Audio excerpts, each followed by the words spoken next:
እያለ ሄዶ በ1977 ዓመተ ምህረት በኢትዮ ስታር ባንድ አጃቢነት በኢትዮ ሙዚቃ ቤት አማካኝነት የመጀመሪያው ሙዚቃ አልበሙን ሉባንጃዬ በሚል ሙዚቃ ስራ ጀመረ። እንግዳችን ተወዳጁ ድምጻዊ ቴዎድሮስ ታደሰ እንኳን በሰላም ወደ ስቱዲዮአችን መጣ። እንኳን በደህና ቆያችሁኝ። አመሰግናለሁ። እንግዲህ ጥሪያችንን አክብረህ በዚህ ኢትዮጵያ ብሮድካስቲንግ ኮርፖሬሽን ስቱዲዮ ድረስ ስለመጣ በተመልካቾቻችን ስምና እንደዚሁም በኢትዮጵያ ብሮድካስቲንግ ኮርፖሬሽን ስም እጅግ ከልብ የከበረ ምስጋናዬን ላቀርብልህ እፈልጋለሁ። እኔም እዚህ ድረስ ጠርታችሁኝ ይህን ፕሮግራም ተካፋይ እንደሆነ ስላደረጋችሁኝ በጣም አመሰግናለሁ። በተለይም ደግሞ ውዷ ባለቤትህ ይሄ ፕሮግራም እንዲሳካ ከፍተኛ ጥረት ስላደረገች ለወይዘሮ ዮዲትም በቀጥታ ምስጋና ይድረሳት እንላለን። እንግዲህ ተወዳጁ ድምጻዊ ቴዎድሮስ ታደሰ ዛሬ እስከ ፕሮግራማችን ማብቂያ ድረስ የሙዚቃ ህይወትን በተመለከተ በሙዚቃ ላይ ያሳለፍካቸው ነገሮች እያነሳሳን እንደዚሁም ደግሞ በተለይም ሙዚቃ ከጀመርክበት ከሉባንጃዬ ጀምሮ ያሉትን የሙዚቃ ስራዎችን በየመሐከሉ እያስገባን ጣፋጭ ጊዜ ይኖራል ብዬ አስባለሁ። እኔም በጣም ጥሩ ጊዜ የምናሳልፍ ይመስለኛል። አብራችሁን ቆዩ እላለሁ። በጣም አመሰግናለሁ ቴዎድሮስ። እንግዲህ እስቲ ወደ መጀመሪያ ሐሳብ ከመሄዳችን በፊት ተመልካቾቻችን በየመሐከሉ በስልክ መልኩት እየገቡ ከኛ ጋር ቆይታ እንዲያደርጉ እንጋብዛለን። 011 551 2080 የስቱዲዮ ስልካችን ነው። የስቱዲዮ ስልካችንን በቀጥታ ማግኘት የማትችሉ ደግሞ አጫጭር የጽሁፍ መልእክቶቻችሁን በኤስኤምኤስ 800 ላይ ብትልኩልን የዛሬውን እንግዳችንን ተወዳጁን ድምጻዊ ቴዎድሮስ ታደሰን ማግኘት ትችላላችሁ ማለት ነው። በድጋሚ አብራችሁን ቆዩ። የፕሮግራሙ አዘጋጅና አቅራቢ ሰለሞን ክፍሌ ከመላው የስቱዲዮ ባለሙያዎች ጋር መልካም ጊዜ ተመኘን። ቴዎድሮስ ታደሰ አዲስ አበባ ውስጥ እንግዲህ ብዙ ስያሜዎች አሉ። ካዛንቺስ፣ ጉለሌ፣ ሳር ቤት። አንተ ከገነተ ጽጌ ከጊዮርጊስ ቤተክርስቲያን ከፍ ብሎ ባለው ሰፈር እስቲ ሰፈር እናንሳና እድገትን ልጅነትን ትንሽ እናወራበት። ተወልጄ ያደግኩት እንግዲህ በዮሐንስ ቤተክርስቲያንና በጊዮርጊስ አካባቢ ነው። ግን በዛው አካባቢ ነው እንግዲህ ያው የቀበሌ ዘማሪ ሆኜ የጀመርኩት መጀመሪያ ስጀምር ማለት ነው። ለድምጽ ማፍታቻ በትምህርት ቤትም በመዝሙር ክላስ በሚሰጠው ውስጥም ተሳትፌያለሁ። ከዛ ይጀምራል እንግዲህ እኔ ህይወት እንቅስቃሴው በዛ ይጀምራል። እንደው ካነሳው አይቀር ቴዎድሮስ ታደሰ ድምጹን ያሟሸው ድምጹን የፈተነው በአብዮታዊ መዝሙሮች ነበር። ድምጼን የፈተንኩት እንኳን ደንበኛ ድምጻዊ ለመሆን በሙሉ ቀን ዘፈን ነው። እሱንም ሰርግ ላይ በገነት ሆቴል በተካሄደው ሰርግ የጎረቤቶች ሰርግ ላይ ተገኝቼ ዋሳ መገናን ሲዘፍን ሙሉ ቀን አየሁት። የመጀመሪያ ጊዜ ሳያቸው እንግዲህ ባንድም ሳይ ማለት ነው ዘመናዊ የሆነ ባንድ በጣም ህፃን ልጅ ነበርኩኝ። ጎረምሳ ዋሳ መገና እንደዘፍን ጠየቅኩት ማለት ነው ሙሉ ቀን እዛው መድረክ ላይ እዛው ስቴጅ ላይ ሄጄ ማለት ነው። ከዛ በኋላ እሱም ፈቀደልኝ። ገብቼ መስፈን ጀመርኩኝ። በጣም ተቀባይነትን አገኘሁ በሰርገኞቹ በአጃቢዎቹ ባንዶቹም በጣም ሳይገርማቸው አልቀረም አዘፋፈኔና ቢት አጠባበቄ ማለት ነው። እና ሙዚቃ በዛ ምክንያት ነው እንግዲህ የመጀመሪያዋን ዜማ ለማሟሸት የሞከርኩት። በባክህን ቴዎድሮስ ገነት ሆቴል ስትጫወቱ አንተ ዋሳ መገና ስትጫወት ባንዱ ዳህላክ ነበር? ዳህላክ ባንድ ነበር። በጣም ደስ ይላል። ዳዊት ይፍሩ፣ ሽመልስ በየነ፣ ዴቪድ ካሳ በጣም ይገርማል። ድራመሩ ተስፋዬ ይባላል። ተስፋዬ የሮቤል አባት ነው። የሮቤል አባት ነው። ሽመልስ በየነ ትራምፔት ጥላይ ገብሬ ሳክስፎን ነበሩ። በጣም ደስ ይላል። ስለዚህ እውቅና አገኘ፣ ተቀባይነትን አገኘ። በጣም ሰው በጣም አጀበኝ በጭብጨባ። ከዛም ሽልማትም አገኘው። በጣም ብዙ ብር አገኘውኝ። ቁጥሩን ባላስታውስ በዛን ጊዜ ደንግጬ እንደውም ሰርጉን አቋርጬ ሄድኩት። ምክንያቱም በቃ አገኘው ብዬ በቃ አይደለም ደንግጬ ሰርጉን አቋርጬ ሄድኩኝ ማለት ነው። ተወዳጁ ድምጻዊ ሙሉቀን መለሰ እንደው በዛን ቅጽበት ምን አለ ግን ምንም ያለ ነገር የለም? አዎ ዘፈኑን ከጀመርኩ በኋላ ግማሽ ላይ በቃ ብሎ አቋረጠኝ። ለምን እንዳደረገ እንደሱ አልገባኝም። ምናልባት እንግዲህ አትደንግጬም ሊሆን ይችላል ብዬ አስባለሁ። መጣብኝ እንደ ተቀናቃኝ ብለው ምናልባት ይሆናል እንግዲህ እንደዛ አደረገ። ስለዚህ የሙዚቃ ስራህን የሙዚቃ አጀማመርህ በዚህ መልኩ ተጀመረ ማለት ነው? እንደዛ ተጀመረ። እንግዲህ የመጀመሪያው ድምጼን ዘመናዊ ዘፈን ለማሟሸት የበቃሁበት በዛ እድሜ ያው ዋሳ መገና ነች። ደስ ይላል። ከዛ በኋላ ግን እኔ እንደማቀው ፒያሳ ስቴሪዮ ክለብ ደግሞ ጎራ አልክ። የስቴሪዮ ክለብ ጎራ ማለት ሚስጥር ምንድን ነበር? ስቴሪዮ ክለብ ዝም ብዬ አይደለም ጎራ ያልኩት። በጣም የማከብረው የሰፈራችን ያው ነዋሪ የነበረ ድራመር ነበረ፣ ብርሃኑ ዮሴፍ ይባላል። አሁን በአውሮፓ ነው የሚኖረው። እሱ በጣም ሙዚቃ እንደምወድና ዘፈን እንደምወድ በጣም ያውቅ ነበር እና ጠየቅኩት እንግዲህ ወደ ናይት ክለብ እንዲያስተናግደኝ እንዲወስደኝ ማለት ነው። በዛን ጊዜ የነበረው እሱ ስቴሪዮ ክለብ ነበር ብርሃኑ። እሱ ሌላ ቦታ ነበር የሚሰራው እና ሀገር ፍቅር የሚሰራ ነበር፣ ግን ክለብ የሚጫወት ነበር። ከዛ እሱ ወሰደኝ፣ አስተዋወቀኝ ከባለቤቱ ጋር። በቃ መጀመር ትችላለህ ተባልኩኝ። በዛው በሄድኩበት ማታ በዛን ጊዜ 6 ቀን ነበር በሳምንት የምንጫወተው እና ያው ተቀጠርኩ ማለት ነው። ምሽት ነው አይደል? ምሽት እስከ 12 እስከ 6 ሰዓት ከምሽቱ ድረስ ነው። ያው ሰዓት ላይፍ ሰዓት በዛን ጊዜ አዎ እስከ 6 ሰዓት ድረስ ትጫወታላችሁ። እንጫወትና ከዛ በኋላ ወደ ቤት እንሄዳለን ማለት ነው። ስቴሪዮ ክለብ ውስጥ የሙዚቃ ስራህን ስታቀርብ የማን ዘፈን ነበር የምዘፍነው? ሙሉ ቀንን በአብዛኛው ዘፍኖ ነበር። የጥላሁንንም ሞክር ነበር። ሚኒሊክንም ትንሽ ሞክር ያለውኝ። እንደዚህ ያለ እንግዲህ ሁሉንም ሞካክር ያለው ማለት ይቻላል። መልካሙን መጀመሪያ አካባቢ ነበር ገና ዘፈኖች ከመጀመሪያ በፊት ማንጎራጎር ሞዶ የመልካሙ ተበጀን ዘፈን ነበር። እንደው በጣም ደስ የሚል አነሳስ ነበርና ይሄን ትዝታህን የበለጠ ለማሟሟቅ ጥሩ ትዝታ ውስጥ ገብተህ ደግሞ የበለጠ እንድትጫወት ክፍል 1 ብዬ ያዘጋጀሁት አንድ የሙዚቃ ስብስብ አለ። ስለዚህ በክፍል 1 የሙዚቃ ስብስብ ውስጥ ቴዎድሮስ ታደሰ ምን አይነት ሙዚቃዎች ተጫውቷል? አንተም ተመልካቹም እኔም ጭምር እስቲ በትዝታ ወደ ኋላ እንሂድ፣ ቅንጭብጭቦቹን እናያቸው። መልካም ጊዜ ወድቃለሁ።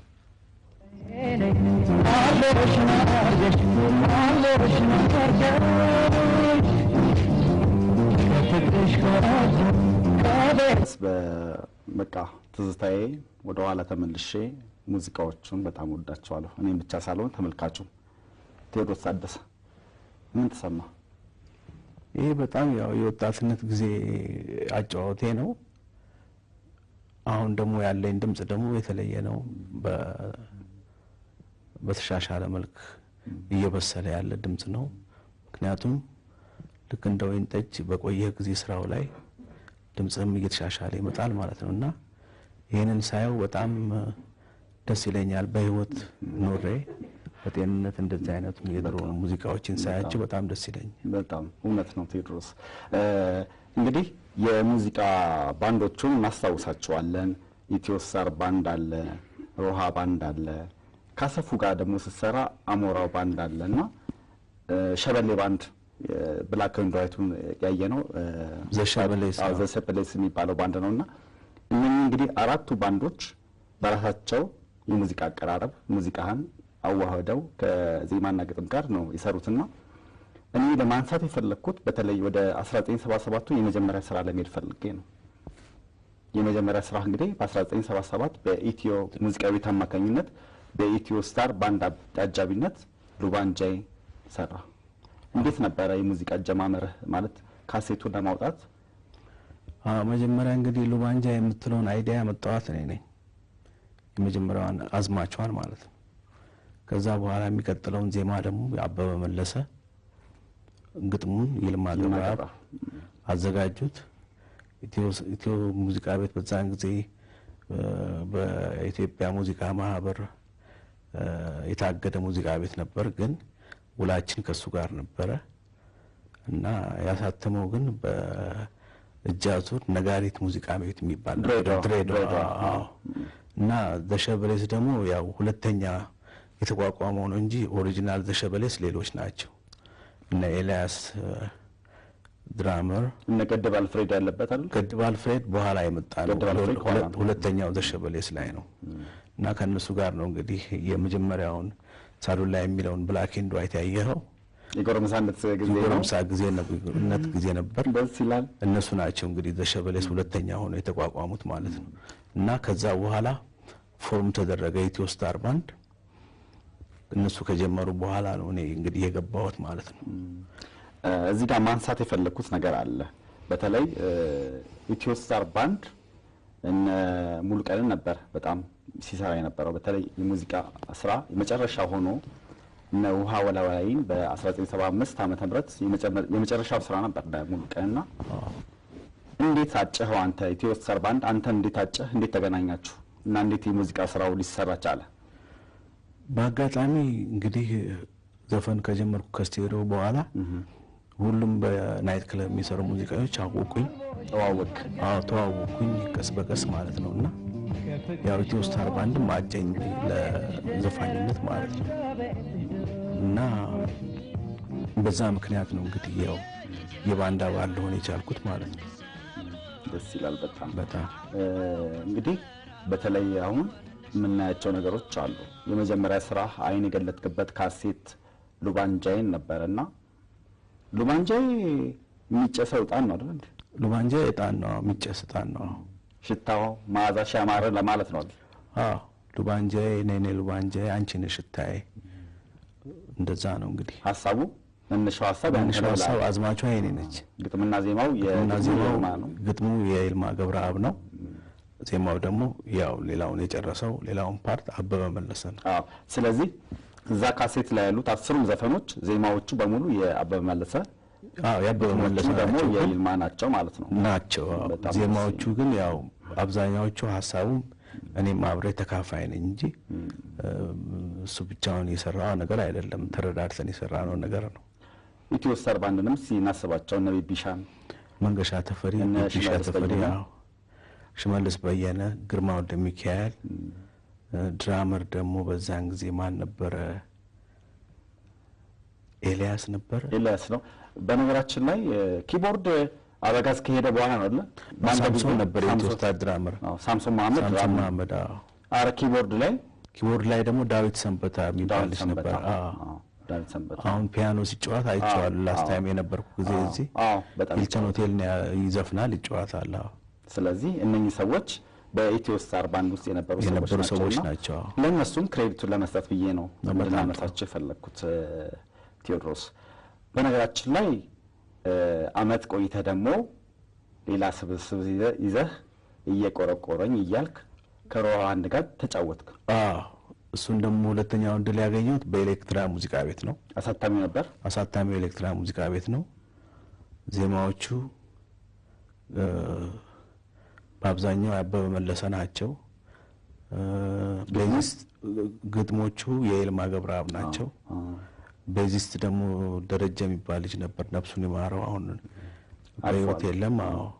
ደረጀ ተፈራ ይባላል። እሱም ሰጥቶኛል። እየቆረቆረኝ የምትለው ዜማው የሱ ነው። አውቃለሁ።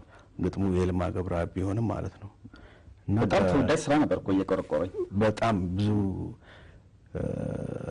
ይሄንን እድል አግኝቼ የራሴን ስራ ለመከታተል እድል ባይኖረኝም እዚህ አልነበርኩኝም፣ አሜሪካን ሀገር ነበርኩና የቆረቆረኝ የምትለው ዜማ ብቻ በጣም ተወዳጅነት ያገኘችበት አጋጣሚ ነበር። እኔ የምልህ ግን ቴዎድሮስ ለምሳሌ የመጀመሪያ ስራ በጣም ተደማጭ ነበር፣ በጣም ተቀብሎታል ህዝቡና ከኢትዮ ስታር ባንድ ጋር ከሰራ በኋላ በአመቱ ወደ ሮሃ ባንድ ለምንድን ነው የሄድከው? በዛው ለምን አልቀጠልክም?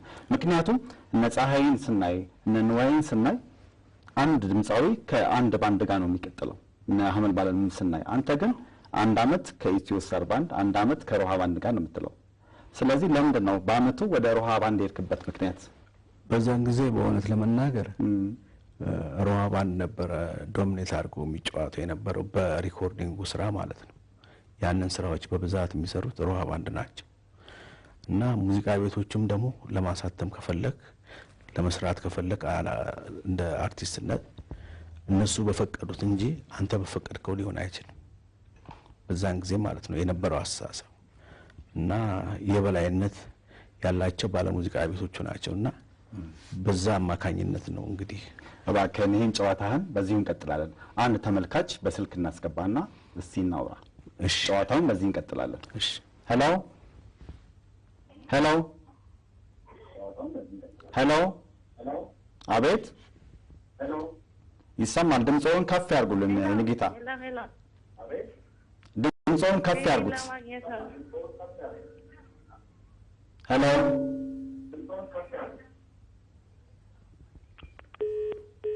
መስመር ላይ ተቋርጧል። እኛ ጨዋታችንን እንቀጥል። በዚህ አጋጣሚ ግን የተከበራችሁ ተመልካቾቻችን በስቱዲዮ ስልካችን 011 551 2080 ላይ እየደወላችሁ ሀሳብ አስተያየታችሁን ብታቀብሉን መልሰን ወደ እናንተ እናደርሳለን። በስቱዲዮ ስልካችን ማግኘት ካልቻላችሁ ደግሞ አጫጭር የጽሁፍ መልእክቶቻችሁን በኤስኤምኤስ 800 ላይ ብትልኩልን የዛሬውን እንግዳችንን ተወዳጁን ድምፃዊ ቴዎድሮስ ታደሰን በቀጥታ እናገናኛችኋለን ማለት ነው። በድጋሚ ከኢትዮጵያ ብሮድካስቲንግ ኮርፖሬሽን የአሪፉ ፕሮግራም መልካም ጊዜ ተመኘን። ጨዋታችንን እኛ እንቀጥላለን። መልካም ጊዜ በድጋሚ። ስለዚህ ኤሌክትራ ሙዚቃ ቤት የአቶ ተሾመ ሀሳብ ይሄ ባንድ ይሁንልኝ፣ ይሄ ድምፃዊ ከዚህ ጋር ይቀናጅልኝ የሚለውም የአሳታሚው ባለድርሻ ይወስነዋል እንደማለት ነው። የአቶ ተሾመ የኤሌክትራ ሙዚቃ ብቻ ሳይሆን በጊዜው የነበሩት ባለሙዚቃ ቤቶች በሙሉ የሚፈልጉት ወደ ሮሃ ባንድ መሄድ ነበር። ተደማጭነቱ ከፍ ያለ ነበር። ከፍተኛ ተደማጭነት ነበረው ሮሃ ባንድ ማለት ነው። ስለዚህ እንግዲህ ይሄ በአመት የሙዚቃ አልበሞች ማምረቱ ጉዳይ በጣም የሚገርም ነው በእናንተ ጊዜ ማለት ነው። በተለይ ከሰባዎቹ አጋማሽ ጀምሮ የምናየው ነገር ነው። ያንተ በ1977 ሉባንጃዬ፣ ከዛ በ1978 እየቆረቆረኝ እያልክ ነው የሄድከውና ምናልባት የዚህ ምንጩ ያለመድረቁ ሚስጥር ምንድን ነው ቴዎድሮስ? በዛን ጊዜ እንግዲህ ዜማና ግጥም ሲሰራ የነበሩት ይልማ ገብረአብና አበበ መለሰ ናቸው። እውነት ለመናገር ከሆነ ግን ሌሎችም ነበሩ። ግን በአብዛኛው ልክ እንደ ሮሃ ባንድ የሚሰሩት እነሱ ነበሩ። ስለዚህ ምንጩ ያልደረቀበት ምክንያት አበበ መለሰ ፈጣሪ ነበር። በጣም ሙዚቃ ነው የመፍጠር ችሎታው በጣም ከፍተኛ ነበር በዛን ጊዜ እና ያው ስታይሉ አንድ አይነት ቢሆንም የባህላዊ ነገር ቢሆንም በአብዛኛው ተደማጭነት የሚኖራቸውን ዘፈኖች ሊሰራ የቻለው እሱ ነው እና ምንጩ ያልደረቀው እሱ በመኖሩ ነው ብዬ አስባለሁ። ለውጥ ነበረው እንደው የክፍያውም ጉዳይ ሲኔው በ1977 ሉባንጃዬ ሲወጣና በ1978 እየቆረቆረኝ ስታወጣ ለውጥ ነበረው። ክፍያውን አሁን ካለው የኑሮ ደረጃ ጋር ስታነጻጽረው አነስተኛ ነው በጣም። ግን በየአልበሙ የተለያየ አይነት ክፍያ ነው ያለው። ለጊዜው ቁጥሩን በጣም ማስታወስ ባልችልም በጣም አነስተኛ ነበር። ምንም አይደለም ቴዎድሮስ። እስቲ ስልክ እንቀበልና አሁን ጨዋታችንን እኛ እንቀጥላለን። ሄሎ ማን ነው? ሄሎ በስልክ መስመራችን እንግዲህ ማግኘት የፈለግናቸውን ሀሳቦች ማግኘት አልቻለም። እኛ ጨዋታችንን እንቀጥላለን። ተመልሰን ተመልካችን ለማግኘት እንሞክራለን። ስለዚህ በየአመቱ ያለው ለውጥ እንዳለ ሆኖ ማለት ነው። ምክንያቱም ምን ለማለት ፈልጌ ነው፣ ይሄ ውድድሩም ኢትዮ በዛን ጊዜ የነበሩት ሙዚቃ ቤቶች አሉ አይደለ? እነ ገነት ሙዚቃ ቤት፣ እነ ሱፐርሶኒክ፣ ኤሌክትራም ሆነ ኢትዮ ሙዚቃ ቤት፣ አምባሰል በጣም ውድድር ነበር። ምክንያቱም ጥሩ ድምፃዊ ጥሩ ከፍሎ ጥሩ ሙዚቃ የማምረት ነገር ነበርና ለዛ ለማንሳት ፈልጌ ነው። ምክንያቱም ሉባንጃን በኢትዮ ሙዚቃ ቤት ስታሳትም የነበረው ክፍያና እየቆረቆረኝን በኤሌክትራ ሙዚቃ ቤት ስታቀርብ የነበረውን ውድድር ለማየት ፈልጌ ነው ቴዎድሮስ እንደዚህ አይነት ጥያቄ ያቀረብኩልህ። እንግዲህ ያው እንደነገርኩ ክፍያው ይለያያል። ግን እኔ በበኩሌ በዛን ጊዜ የነበረኝ የሙዚቃ ፍቅር የጋለ ስለነበረ አሁንም እንዳለ ነው እንግዲህ የሙዚቃ ፍቅሬ እና ዋናው የሚታየን ነገር ወደ ህዝብ የመቅረቡ ወደ ህዝብ ታዋቂነት ለማግኘት ትክሉ ያ ነው እንግዲህ የጥበብ ፍቅሩም እንዳለ ሆኖ እኔ ምናልባት ይሄን ጉዳይ በጥብቅ ላነሳበት የፈለኩት በ1975 ዓመተ ምህረት ውራይናማ የተሰኘውን የአንጋፋውን ድምጻዊ የክብር ዶክተር አርቲስት ጥላሁን ገሰሰ ሙዚቃ አምባሰል ሙዚቃ ቤት በ45,000 ብር ገዝቶታል ሲባል እንደ ጉድ ነበር የተወራው። ልጆኝ ማቀው ነገር ታሪክ ስለነበረ ነው ካንተ ጋርም ለማዛመድ የፈለኩትና ጥሩ ሐሳብ ነው ያነሳልኝ። እስቲ ወደ ሶስተኛው ስራህ እንምጣ። ወደ ሶስተኛው ስራ ስንመጣ አረጋኸኝ ወራሽ፣ ነጻነት መለሰ፣ ክኩ ሰብስቤ አንተ ሆናችሁ ደግሞ ለአራት በአምባሰል ሙዚቃ ቤት አሳታሚነት ሮሃ ባንድ ደግሞ አጅባችሁ ቆንጆ ዘፈኖች አወጣችሁ። እንዴት ነበር ስብስቡ? ስብስቡን የፈጠረው አምባሰል ሙዚቃ ቤት ነው። እሱ ምርጫ ነው አርቲስቶቹን የመለመለው ማለት ነው ከኔ ጭምር እና ያው የሰራነው ሙዚቃ ግን ያው በህዝብ ዘንድ ተደማጭነትን አግኝቷል። እኔም ያው ባህላዊ በሆነ አቀራረብ ነው የቀረብኩት። አበበ መለሰ የሰጠኝ በጣም ቅልጥ ያለውን የባህል ዘፈን የሚመስል ነገር ነው የተጫወተው። ናንዬ ቤቱ ሰጋ ያለሽቱ እንዴሽ ወለፍሴ ድረሽ ይሄን አይነት ነገርና ያው ዘመናዊም ነገር አስገብቻለሁ። ከኩኩ ጋር ነበር የምንቀባበለው ከኩኩ ሰብስቤ ጋር ነበር። በጣም ቆንጆ ነው። እሷም ወደዋለች፣ እኔም ወድጄው ነው የሰራ ነው ማለት ነው። አረረየረየሁ አለሜ ለምጣው ቅዳሜ ነበር የምትለሷ እሷስ እንደዛ ስትለኝ እኔ ደግሞ አረረየረየሁ ላይ መንገላይ እንደዛ እያልኩ ነበር ማለት። በጣም ደስ ይላል። ዜማው የአበበ መለሰ ነው። የአበበ መለሰ ደግሞ የልማ ገብረአብ ነው። እሱ ያመጣው ያው ከአገሩ ከነበረበት አካባቢ ይዘፈን የነበረ ዘፈን ነው። አሻሽሎ መሰረቱ እሱ ነው። አሻሽሎ አመጣት እንጂ የነበረው ኦሪጂናሊ የዛ አካባቢ የባህል ዘፈን ነው ማለት ነው። ቅድም ዘሰበሌስ ባንድ አጅቦ ስትጫወት አንተና ገድብ አልፍሬድ ድራመሩ የእንግሊዝኛ ሙዚቃ እየተቀባበላችሁ ስትጫወቱ አየሁና እንዴት ነው እንግሊዝኛ ሙዚቃ መጫወት? እንግዲህ ይሄንን ለመመስከር ጓደኞቼ አብረውኝ ይሰሩት የነበሩት መመስከር ይችላሉ። እንደ ቢቢሻ ተፈሪ፣ አብይ ሰለሞን፣ ሽመልስ በየነ፣ ግርማ ወልደ ሚካኤል እንግዲህ አብረውኝ ከነበሩት ኤልያስ በሮሃ ባንድ ቢሆን ጆቫኒ ሊመሰክር ይችላል። ሰላም ስዩም፣ ዳዊት ይፍሩ ሊመሰክር ይችላል። አማርኛ ብቻ ሳይሆን በእንግሊዘኛም አፌን አፍታትቻለሁኝ እና የመጀመሪያ ዲስኮ ፊቨር የተባለችው ሙዚቃ ቅድም አይቻት ነው። ገድብ አልፍሬድ ነው ያመጣት። እሱ አስጠናኝ ማለት ነው። ለሁለት ሰራ ነው። በስቴጅ ላይ ያው በናይት ክለብ እንጫወተው ነበር ማለት ነው። ገድብ አልፍሬድ አሁንም ኢትዮጵያ ውስጥ ያለ አይመስለኝም። ከኢትዮጵያ ውጭ ነው። ገድብ አልፍሬድ አሜሪካን ሀገር ሜሪላንድ ነው የሚኖረው። ጎበዝ ድራመር ነበር። በጊዜው ያው ድራመር ነበር። ያው ሙዚቃም ይወዳል። የእንግሊዝኛ ሙዚቃዎችን ያመጣልኝ ነበር እንዳዳምጥ። ቴዎድሮስ እንደው ምናልባት በጣም እንግዲህ የሙዚቃ እውቀትህ የሙዚቃ ተሰጥኦ ችሎታህን እንደው የተመሰከረ ነው። ግጥም ዜማ የመድረስ ነገር አለ ተጨማሪ? አሁንም ድረስ አለኝ። ከድሮም ሀሳቦች የማፈለቅ ችሎታ አለኝ። አሁንም በጣም የምፈልገው መሰረተ ሀሳቡ የኔ እንዲሆን ነው የምፈልገው እና ከድሮ ጀምሮ የማድርገው ነገር ነውና አዲስ ነገር አይደለም ማለት ይቻላል። ሀሳብ በማመንጨት በዜማም በኩል በግጥም በኩል ማለት ነው። እንደው ዜማስ እንደው ስትጫወት መሳሪያዎች ትሞካክራለህ? በዚህ አግረ መንገድ ላንሳ ብዬ ነው።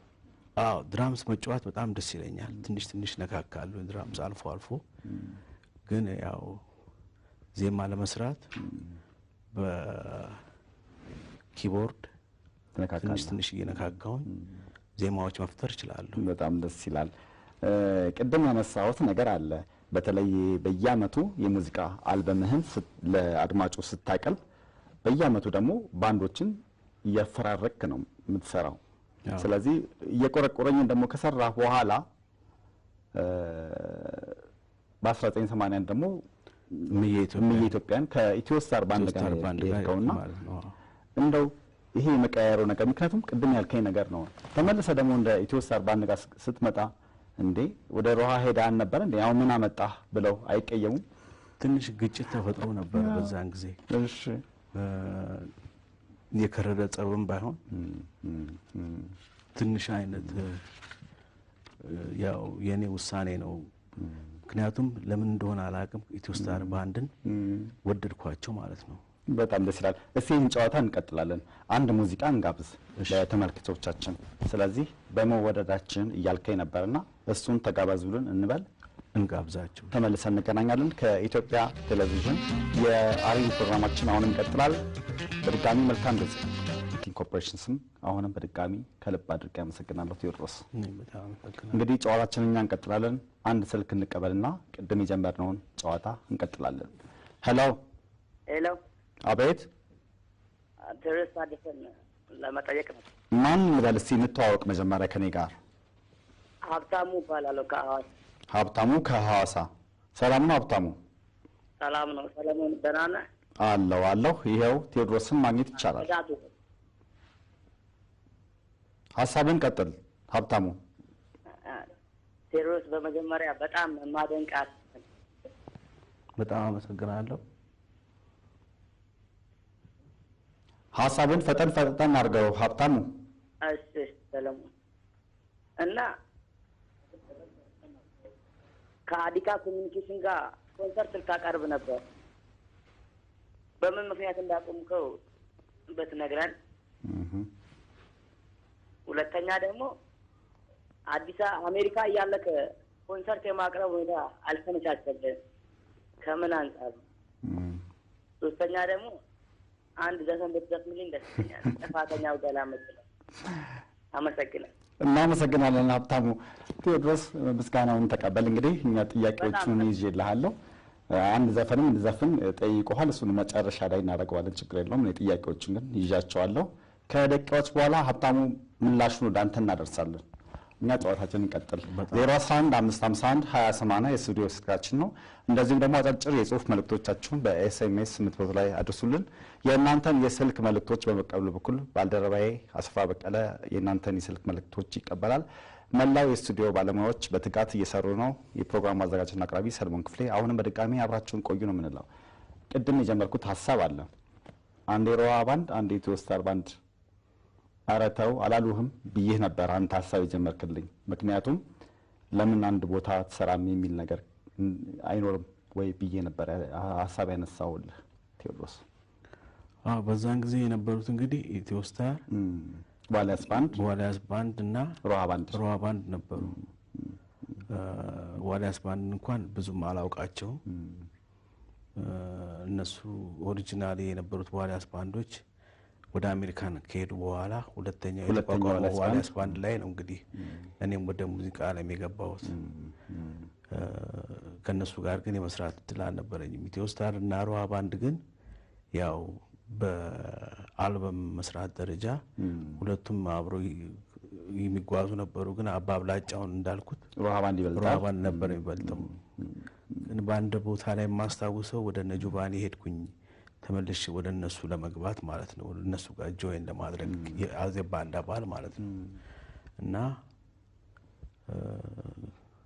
በዛን ጊዜ ትዝ ይለኛል ነጁባኒ በቃ እንግዲህ እንደዛ ከሆነ የይቅርታ ማመልከቻ አስገባ አለኝ። ችግር የለውም አሉ።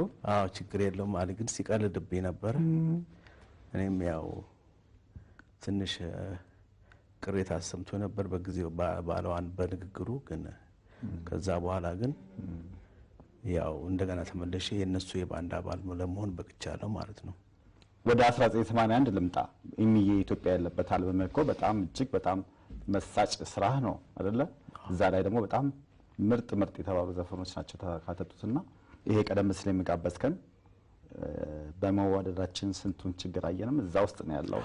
ሌሎችም ስራዎች አሉና እንዴት ነበር ቅንጅቱ? ዜማና ግጥም አሁንማ በመለሰና ይልማ ገብረአብ ናቸው። በመዋደዳችን አሁን የቀረበው ዘፈን የራሴ ነው። ዜማው ግጥሙ የይልማ ገብረአብ።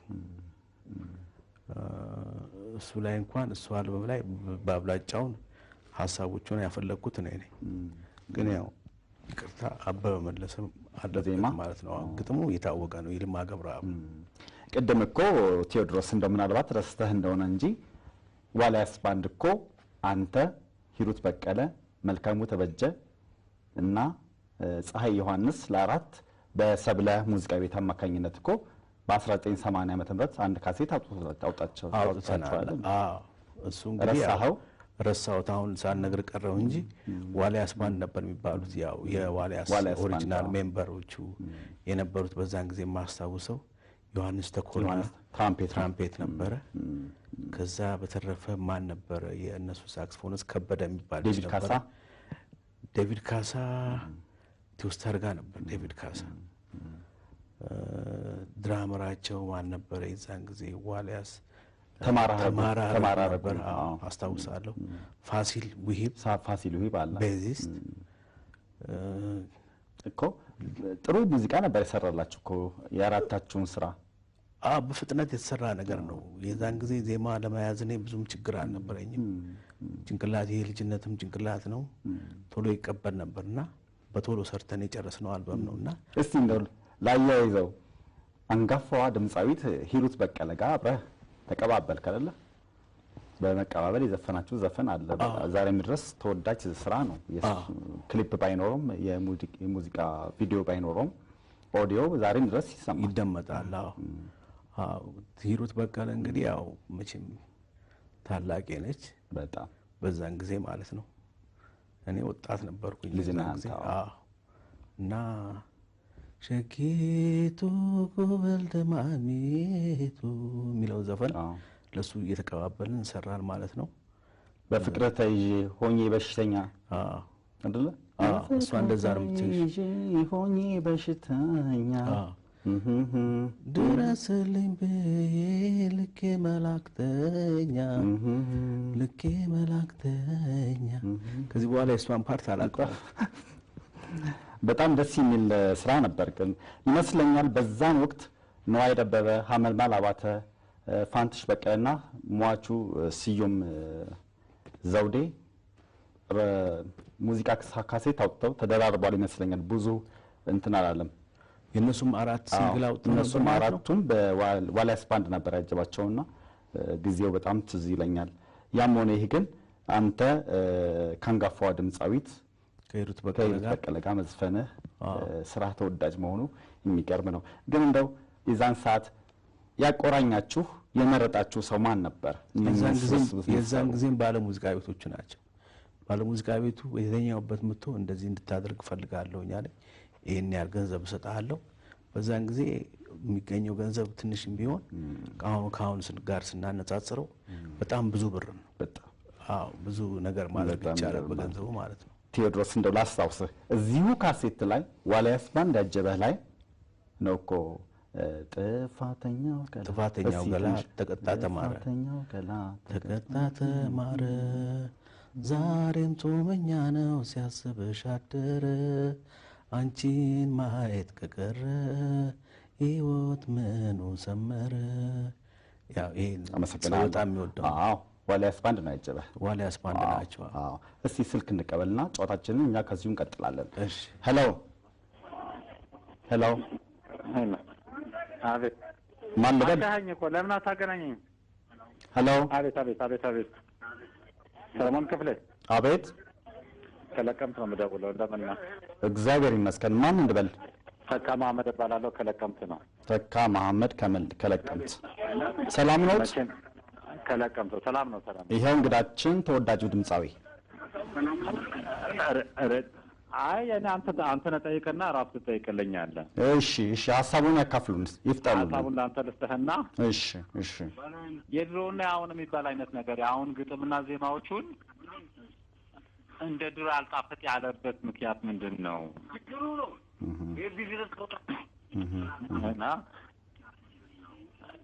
እና እንትን ለእሱ አድናቆትና እሺ ያው አለኝ አድናቆት ለመቸራከር ነው እንጂ ሌላ ነገር የለም። ይሄው ምስጋናውን ቴዎድሮስ እየተቀበለ ነው። ምስጋናውን በቃ ይሄው። እሺ እናመሰግናለን። ተወጣቱ ተካ ምስጋናና አንድ ጥያቄ ነው። ጥያቄውን ይዣለሁ። ከደቂቃዎች በኋላ እኛ ሰብሰብ አድርገን ምላሽ እንሰጥባቸዋለን። እኛ ጨዋታችንን ቀጥል። ተመልካቹ እየደወለ መሳተፍ ይችላል አሁን በድጋሚ። ስለዚህ ጨዋታችን ቅድም የጀመርኩልህ ነገር አለ። ስለዚህ ይሄን የመሰለ ሙዚቃም ከዋልያስ ባንድ ጋር ነው የሰራውና ይሄን ለማለት ፈልጌ ነው። እስቲ ቅድም ክፍል 1 ብዬ ትውስታህን ለማየት ሞክሬያለሁ። አሁን ደግሞ በክፍል 2 ደግሞ ትንሽ ትዝታህን እንድታጣጥም ፈልጋለሁና ክፍል 2ን ደግሞ ተመልሰን እንመልከት እስቲ። በጣም ተመስጬ ነበር ማየው። ደስ ብሏል? በጣም እኔም ደስ እንዲል ነው የምፈልገው። በጣም በሰላም በጤንነት ልብ ያግኝቶ ይሄንን ለዚህ መብቃት በጣም ትክክለኛ ነገር። እስቲ ስልክ እንቀበል። ቴዎድሮስ ሄሎ ሄሎ። አቤት። ጤና ይስጥልኝ። ጤና ይስጥልኝ። እኔም ቤት ማን ልበል? ራሄል ስለሺ፣ የስለሺ ቤተሰቦች ከሐረር ነን። ራሄል ስለሺ። ራሄል ስለሺ ከሐረር። ትዕግስት ስለሺ የቴዎድሮስ አድናቂዎች ነን። ያው ያደመጠ ነው ቴዎድሮስ። ወይዘሮ ራሄል ሀሳቡን ይቀጥሉ። የቴዎድሮስ በጣም አድናቂ ቤተሰቦቹ ነን። እንወደዋለን፣ እናከብረዋለን። አመሰግናለሁ። ሐረርም አካባቢ በጣም ተወዳጅነት ያለው ዘፋኝ ነው። ስለዚህ አሁን ቴዎድሮስ ቀጣይ ስራዎቹን እንዴት ሊያደርግ አስቧል? ቤተሰብ በመመስረቱ በጣም ደስተኞች ነን። ደስ ብሎናል። ቴዎድሮስ እንኳን ደስ ያለህ። አመሰግናለሁ። በተረፈ አዳዲስ ሙዚቃዎችን ስለመልቀቅ አስበሃል ወይ? ጥሩ ሀሳብ ነው። ሀሳቦቹን ይዣቸዋለሁ ወይዘሮ ራሄል። ጥያቄዎችን እንመለስባቸዋለን። አድናቆቱና አስተያየቱን ተቀብሏል ቴዎድሮስ። አመሰግናለሁ። እሺ፣ መልካም የመስቀል በዓል እንዲሆንላችሁ እመኛለሁ። እኛም እንመኛለን። እናመሰግናለን ወይዘሮ ራሄል። መልካም የስራ ጊዜ። እሺ፣ እኔም ቤት እንግዲህ ጨዋታችንን እንዲህ እያለን እንቀጥላለን። አሁን ማንሳት የፈለግኩት በ1984 ዓመተ ምህረት ይሄ መስከረም ሲጠባ አደይ ሲፈነዳ መስከረም ሲጠባ አደይ ሲፈነዳ እሱን ካሴት ፖስተሩ ሲለጠፍ ትዝ ይለኛል። ቴዎድሮስ ታደሰ ለመጨረሻ ጊዜ የሚል ነገር ነበርና ብዙ የሙዚቃ አፍቃሪውና አንተ አድናቂ ተከፍቶ ነበር። አሜሪካ ስለመሄድ ነው ወይስ ሙዚቃ ታቆማለህ በሚል ስሜት ነበር ያንን የመጨረሻ ብሎ ያወጣው የካሴት ስራውና ይህን ነገር ካንተ አንደበት መስማት እኔም ተመልካቹም ይፈልጋል። ቴዎድሮስ ታደሰ በ1984 ለመጨረሻ ጊዜ ብሎ ነበረ ሙዚቃ ቤቱ ያወጣው። አዎ ያ እንኳን አስፈላጊ አልነበረም ለማስገባት ያንን ቃላት። አናግረውሃል አንተን? አዎ አናግረውኛል። ግን ያው ሁለታችንም በዚህ ጉዳይ ላይ ተስማምተንበት አልመሰለኝም እንደማስታውሰው ከሆነ። ግን ያው ገበያውን ለማዳመቅ የተፈጠረ ቋንቋ ልብ ለመስቀል ነው። አዎ ልብ ለመስቀል የተፈጠረ ቋንቋ ነው እንጂ እውነት ከልብ እኔ ሙዚቃ የማቆምበት ሰዓት አልነበረም። አዎ በጣም ይገርመኛል። ግን ቴዎድሮስ እንደው ሮሃ ባንድ እኮ አቅሙን አማጦ የሰራው ስራ ነው ብዬ የማስበው እሱ ካሴት። በጣም ቆንጆ ቆንጆ ዜማዎች አሉ እዛ ላይ። ዜማውም ደግሞ ሌላው ጊዜ ከሰራዋቸው ከአበበ መለሰ ውጪ ነው የሰራዋቸው። ራሴና ሱራፌል ይባላል ያባቱ ስም ባላስታውስም። ተመስገን ተካ አለበት። ተመስገን ተካ ደግሞ ግጥም ደራሲው ነው። ሟቹ ተመስገን ተካ በጣም ጥሩ ጥሩ ግጥሞች ነው የሰጠኝ። ጥሩ ጥሩ ዜማዎችም እዛ ላይ አሉና ሮሃ ባንድም ቆንጆ አርጎ ነበር የተጫወተው። ጋሽ ሙላቱም ኮንጋ በኤሌክትሮኒክስ አርጎ ኮንጋ ገብቶበታል እዛ ውስጥ። በጣም ነው እኔ ከድሮ ጀምሮ ኮንጋ ለማስገባት ሞክረው ኢትዮ ስታርም ሰራም የኢትዮጵያ ላይ ግርማ ጅብሳ ኮንጋ ተጫውቶልኛል፣ ነፍሱን ይማረው። እና በጣም ደስ የሚል ቅንብር ነበር።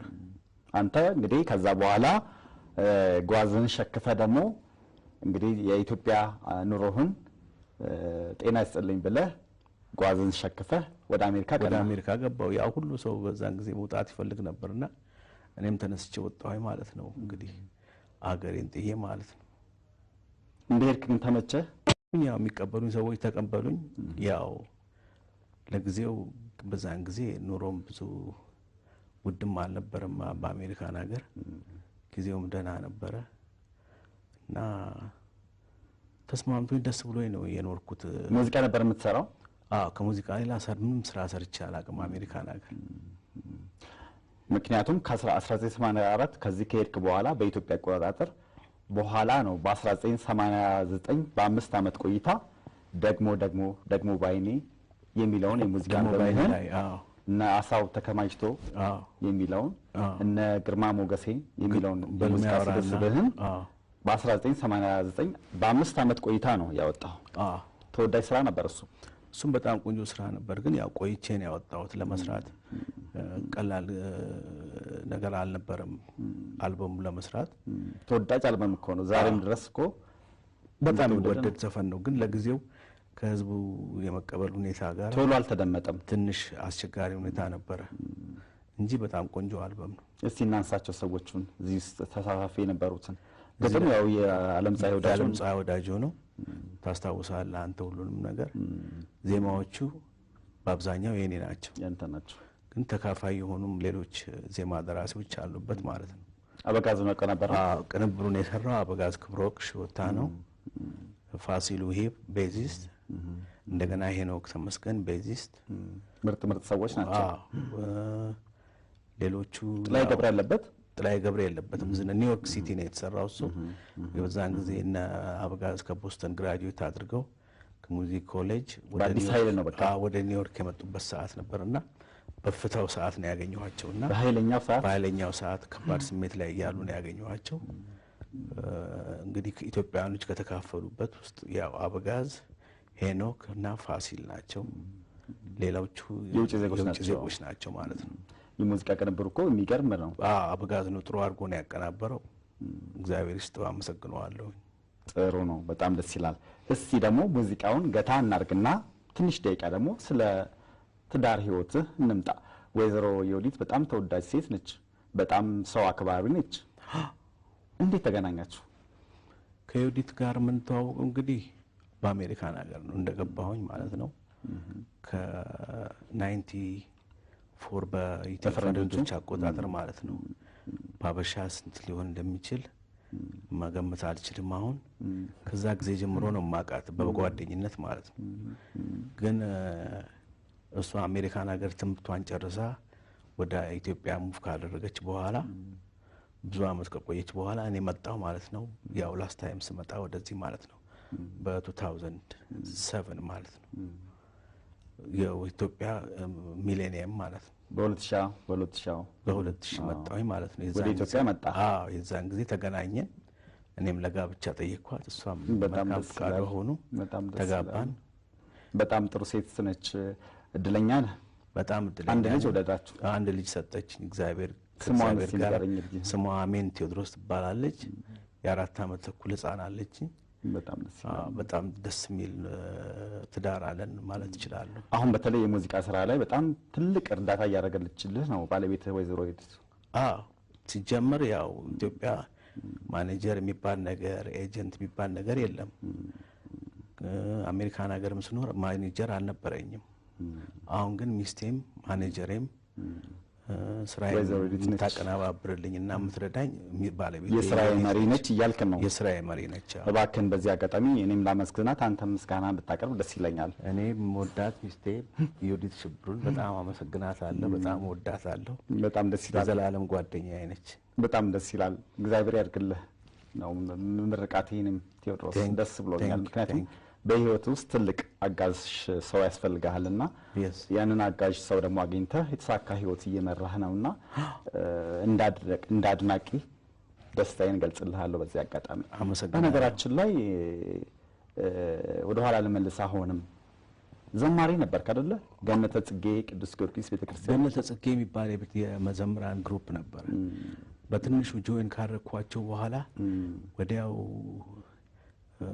የመዘምራን ማህበሩ ፈረሰ መሰለኝ። እኔም ወደ ቀበሌ ኪነቱ አዘነበልኩኝ ማለት ነው። ብዙ ሰዎች ቴዎድሮስ ታደሰ እኮ ቀድሷል የሚል ነገር ስላለ ይሄን ነገር ግልጽ አድርጌ ለማወቅ ፈልጌ ነው። ቴዎድሮስ ቅዳሴ የሚባል ነገር ውስጥ አልገባሁም። ዝማሬው ላይ ነው። ቤተ ክህነት ውስጥ ድረስ አልገባሁም። ያው በውጭ ሆኜ ከመዘምራኖቹ ጋር መዝሙር ማዳመጥና አብሮ ማጀብ የሚደረገው ላይ እዛ ላይ ተሳትፌያለሁ እንጂ የቤተ ክህነትን ሙዚቃ በማዳመጥና በማንጎራጎር ደግሞ ያው እስካሁን ድረስ የታወቅኩ ነው በሱ ግን ቅዳሴ ውስጥ አልነበርኩኝ። በጣም ጥሩ። እስቲ አንድ ነገር ማንሳት ፈልጌ ነው ማሳየትን ፈልጌ ነው። ዘለሰኛው በጣም የሚገርም ነው የቅንብሩ ነገር።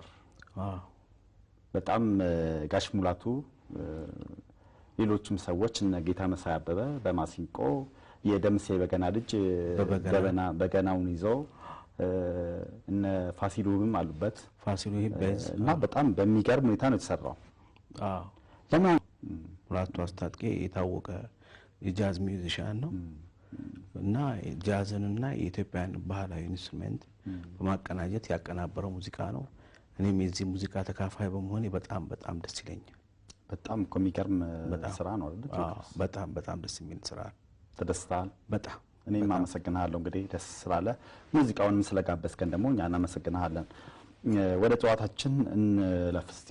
እንግዲህ አሜሪካን ሀገር ረጅም ጊዜ እንቆየው እና አሜሪካን ግን እንደ ቆይታ በተለይ የሙዚቃ ስራ ላይ ቅድም አሁን የተመረጡትን የሙዚቃ ክሊፖችን በተለይ የኢትዮጵያ ቴሌቪዥን ማዘጋጃ ህንጻ ላይ 3ኛ ፎቅ ላይ እየሄድክ የሰራቸው ስራዎች ናቸው ያሉትና አሜሪካን ከሄድክ የሙዚቃ ቪዲዮዎችን ለማምረት እነኛን ጣፋጭ ስራዎችን በምስል ማቀራበር አልቻልክም?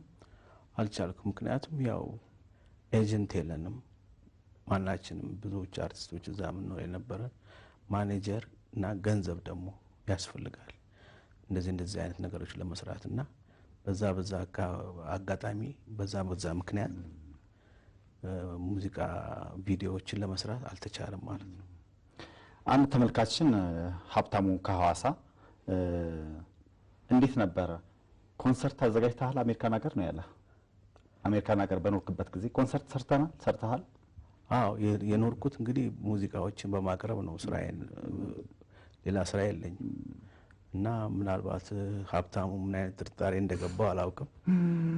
ግን ያው ኮንሰርቶችን እያዘጋጀው ከሌሎች አርቲስቶች ጋራ በራሴም በግሌም አርጌ ሰርቻለሁ ማለት ነው። እስቲ ላይ ያይዘው አሁን በዚህ በኢትዮጵያውያን አዲስ ዓመት ላይ ደግሞ በሚሊኒየም አዳራሽ በተለይ በዋዜማው ከድምጻዊ ጎሳዬ ቀለሙ ወይም ጃኪ ጎሲ ጋር ሙዚቃ ስራህንም አቅርበሃል። እንዴት ነበር የሰቡ አቀባበል?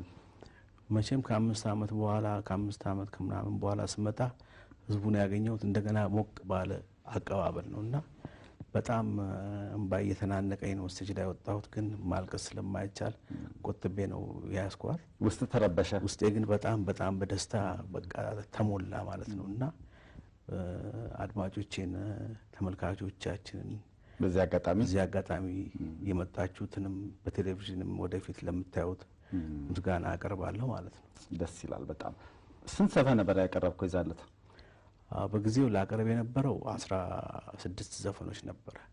ወደ 20 ዘፈኖች ነበር ቀንስ ተብዬ እንደገና ወደ 16 ዘፈኖች ለማቅረብ ነበር የተዘጋጀሁት።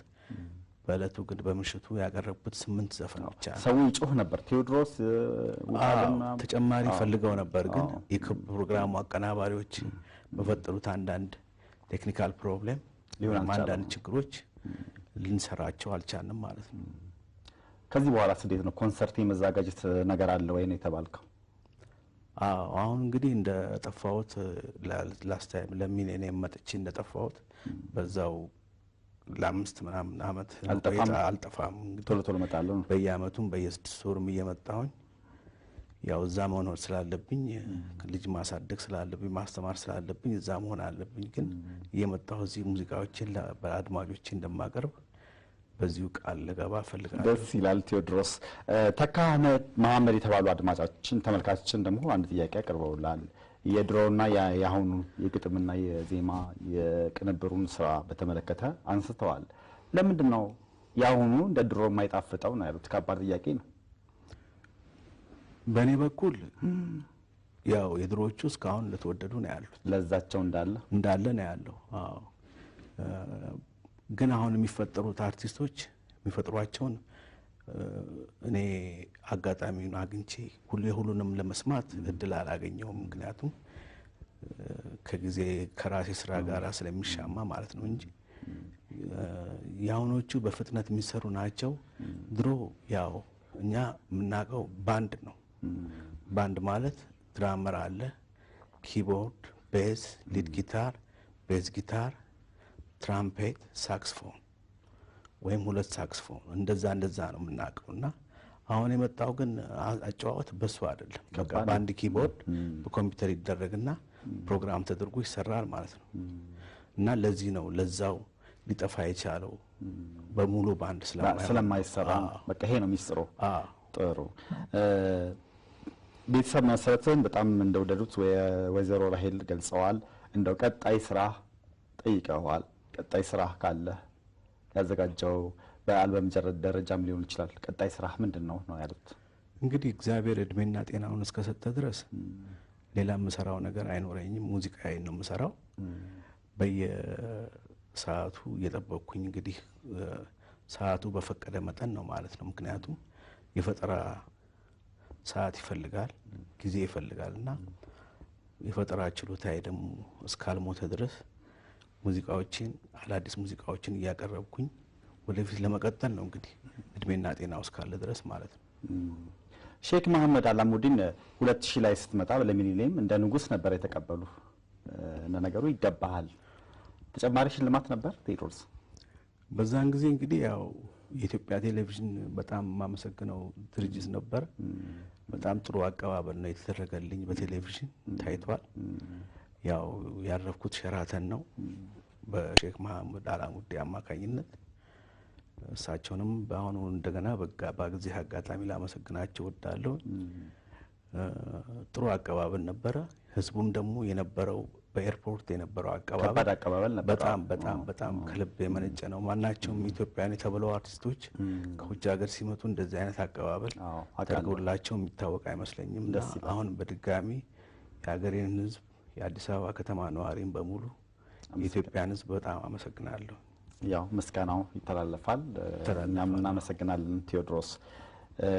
እስቲ ደግሞ መለስ እንበል ወደ ኋላ ጨዋታችን። ላጉርስህ የተባባላችሁ ካሰፉ ጋር አሞራው ባንድ ነው ሰራላችሁና በጣም የሚገርም ቅንጅት ነው። አሜሪካን ሀገር ትገናኛላችሁ ካሰፉ ጋር? አሁን ካሰፉ ጋር ተገናኝተን አናውቅም እውነት ለመናገር። እኔም አንድ ከተማ ብንኖርም ያው አትገናኝም። እዛ ሀገሩ ሰፊ ነው። ሁሉም ደግሞ የራሱ ጉዳይ አለው። እሷም ያው የልጆች እናት ነች፣ እኔም ደግሞ የልጅ አባት ነኝ። መገናኘቱ ከባድ ነው። አሰፉ ደባልቄ ተወዳጅ ድምጻዊት ነበረች እኮ እዚህም ሀገር ውስጥም እያለች፣ ግን ያው ከሙዚቃ መራቋ ምናልባት እንደው አያይዤ ላንሳው ብዬ ነው። እንደው አሜሪካን ሀገር ስላለች የመገናኘቱ ጉዳይ ካለ ብዬ ነው ትዝታህን ያነሳውብህ ቴዎድሮስ። አንገናኝ ከብዙ አርቲስቶች ጋር አንገናኝም። ኮዝ አንዳንድ አጋጣሚ እስካልተፈጠረ ድረስ ምናልባት ሰው ሲሞት ለቅሶ ለመድረስ ካልሆነ በስተቀር ወይም በአጋጣሚ ሾፒንግ ኤሪያ ገበያ አካባቢ ካልተገናኘን በስተቀር ተፈላልገን ተገናኝተን የምንጨዋትበት ሰዓት የለም። እስቲ ላያይዘው አሁንም በተለይ አንጋፋ ከሚባሉት አንተ ሞዴሌ ናቸው፣ ዛሬም ድረስ ከውስጤ ማላጣቸው ድምጻውያን ናቸው፣ ወዳቸዋለሁ የምትላቸውን እስቲ ትንሽ ጠቀስ አድርግልኝ። እነማን ናቸው? እኔም በመጀመሪያ እንግዲህ ያው ሙሉቀን መለሰ ነው። ሙሉቀን መለሰ፣ ከዛ መልካሙ ተበጀ፣ ከዛ ሚኒሊክ ወስናቸው ደግሞ በጣም ወደው ሰው ነው። በጣም የተለየ አይነት ድምጽ ነው። በአሁኑ ሰዓት በዚህ እድሜ ያሉ ወጣቶች አያውቁትም ሚኒሊክን ወስናቸው ነው እርግጠኛ ነኝ። ግን እነዚህን ሰዎች በጣም አድንቃቸዋለሁ። ኦፍ ኮርስ ጥላሁን ገሰሰ ደግሞ አንጋፋው ነው። ከሴቶቹ ብዙዬ በቀለ፣ ብዙነሽ በቀለ፣ ሂሩት በቀለ፣ የድሮ የባህል ተጫዋቾች ደግሞ እነሽ ቸኮል፣ እንደው ዘራፊዋ፣ ታገኘ ኃይሌ እነዚህን ማሪቱ ለገሰም ብያለሁ። እሷንም በጣም አድንቃታለሁ። ከሽማግሌዎቹ ደግሞ ላንሳልኝ ካልሽ እነ ባህሩ ቀኘ፣ አቶ ባህሩ ቀኘ ነፍሳቸውን ይማር። በጣም ለማ ገብረሕይወት በጣም ልቤን የሚነኩኝ በለሰኛ ሰማ እምባይን የሚያመጡት አርቲስት ናቸው። በጣም ነፍሳቸውን በገነት ያድርገው። እውነት ነው ቴዎድሮስ። በጣም የሚገርም እንትን ነው ያለ።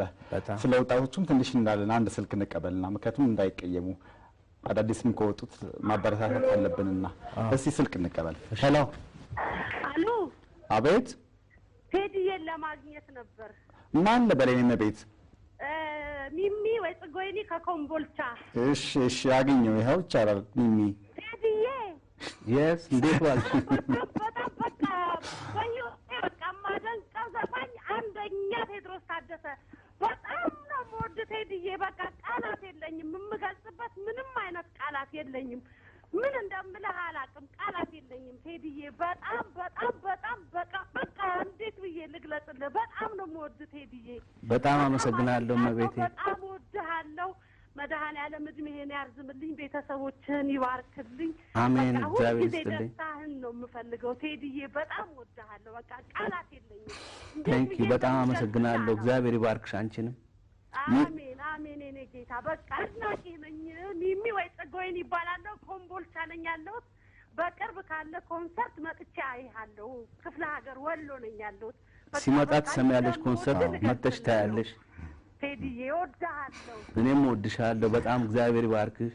አሜን የኔ ጌታ። ስላገኘሁ በጣም ደስ ብሎኛል። በጣም ደስ ብሎኛል ቴዲዬ።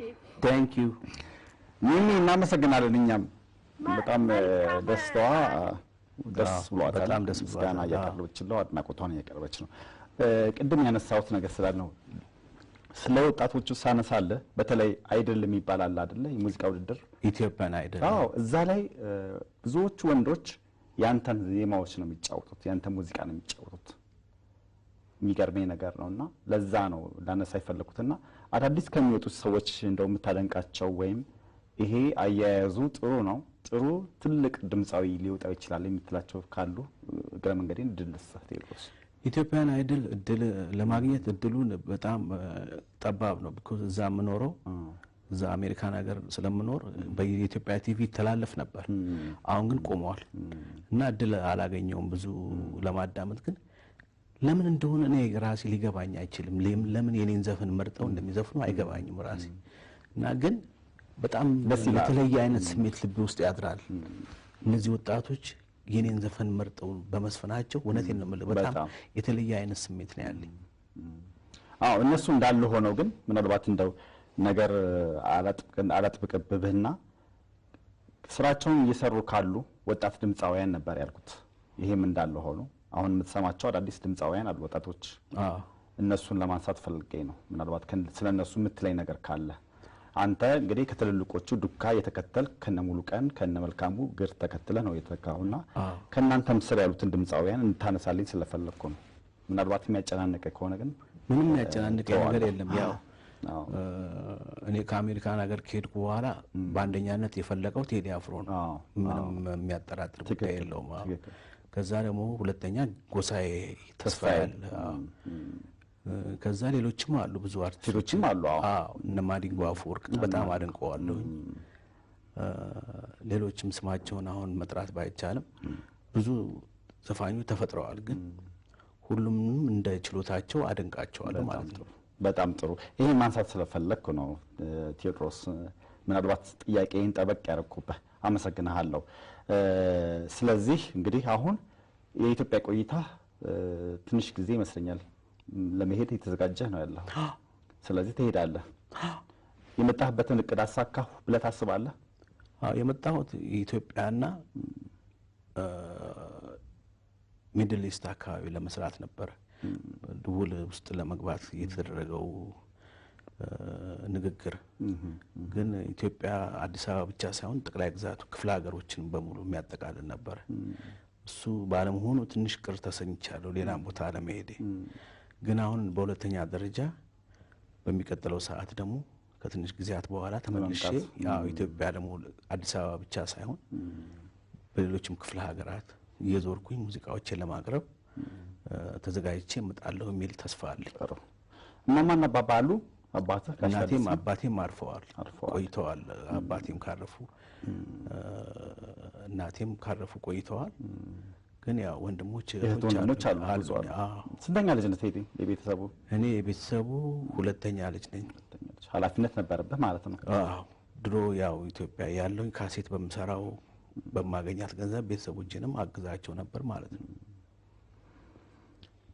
በተለይ አሁን የድሮ ድምፃውያን የድሮ ባንዶች ስራቸውን እንደገና መልሰው እየሰሩ ነው። እነ ንዋይም እነ ጸጋዬ እሸቱም እነ ነጻነትም በቅርቡ አሁን እንሰራለን እያሉ ነው።